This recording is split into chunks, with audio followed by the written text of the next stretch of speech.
நீங்க செஞ்ச உதவியை மதிக்கலையோ இல்லை யாராவது உதாசீனப்படுத்திட்டாங்க, இல்லை நீங்க ஒரு உதவி யாருக்கா செய்ய போறீங்கன்னா அதுக்கு முன்னாடி இந்த பதிவை கண்டிப்பா பாருங்க.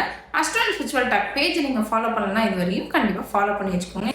கிருஷ்ணருடைய தேரோட்டி உத்தமர் ஒரு கேள்வியை கேட்கிறாரு கிருஷ்ணர் கிட்ட.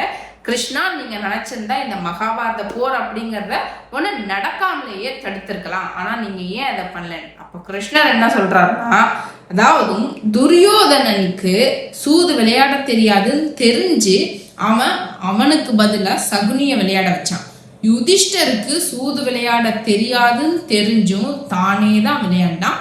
இன்ஃபேக்ட் யுதிஷ்டர் என்ன நினைச்சாருன்னா, கிருஷ்ணர் அந்த இடத்துக்கு வரக்கூடாது, தெரியக்கூடாது அப்படிங்கிற மாதிரி நினைச்சாராம். ஆனாலும் கிருஷ்ணர் அந்த சூதாட்டம் நடந்த பொழுது வாசல்ல தான் நின்றுட்டு இருந்திருக்காரு, அந்த அரண்மனை வாசல்ல தான்.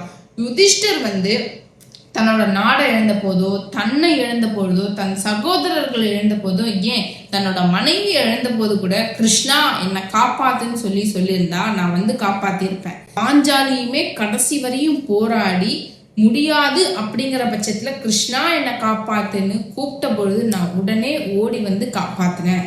அப்போ தேரோட்டி கேட்கிறான், உன்னை கூப்பிட்டாதான் காப்பாத்துவியான்னு. அப்ப கிருஷ்ணர் என்ன சொல்றாருன்னா, கடவுளா இருந்தாலும் சரி, யாரா இருந்தாலும் சரி, உதவி அப்படின்னு அவங்க கேட்டாதான் பண்ணணும். அதுக்கு முன்னாடி நம்ம பண்ணோம் அப்படின்னா அந்த உதவிக்கு மதிப்பு அப்படிங்கிறது இருக்காது. அது ஹெல்ப் பண்ணியிருக்கீங்க அப்படின்னா இந்த வீடியோவை கண்டிப்பா அவங்களுக்கு ஷேர் பண்ணுங்க. தேங்க்யூ.